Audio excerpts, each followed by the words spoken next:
हिरव्या हिरव्या झाडीत हिरवी हिरवी पाना, हिरव्या हिरव्या पानात वारो गाता गाना. गीतकार रमेश उणावरकर यांनी लिहिलेलं हे गीत. हिरव्या हिरव्या रंगाची झाडी. अगदी बालपणापासून आमच्या कानात अशी गाणी पडायची. किती गोड आणि किती मधुर असायचे ते ऐकायला. अशी गाणी म्हणत म्हणतच आम्ही लहानाचे मोठे झालो. तरीही त्या गाण्याची गोडी तेवढीच गोड वाटते. फार वाद्य नाही, फालतूचे शब्द नाही की अनावश्यक चढ उतारही नाही. साधे सरळ आणि मन प्रसन्न करेल असे गोड गाणे, अतिशय कर्णप्रिय.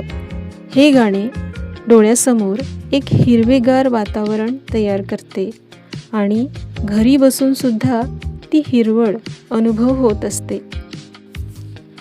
आणि माझ्या ह्या हिरवगार मनाला ताजेतवाने फुलांनी भरलेले झाडे बघण्याची सवय अगदी लहानपणापासूनच आहे.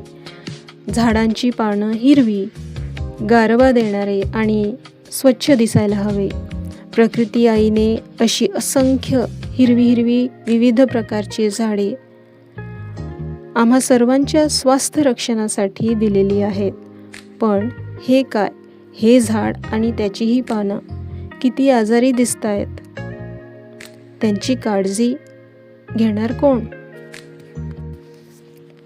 जे वर्षानुवर्ष आमची काळजी घेत आलेत, आज त्यांनाच काळजीची गरज आहे. ते बोलावतायत, जरा लक्ष द्या की. तेव्हाच तर शहरातील बागीचे फुलतील आणि त्याबरोबर फुललेले स्वस्थ बागीचे बघून लोकांचे मनही फुलतील, नाही का?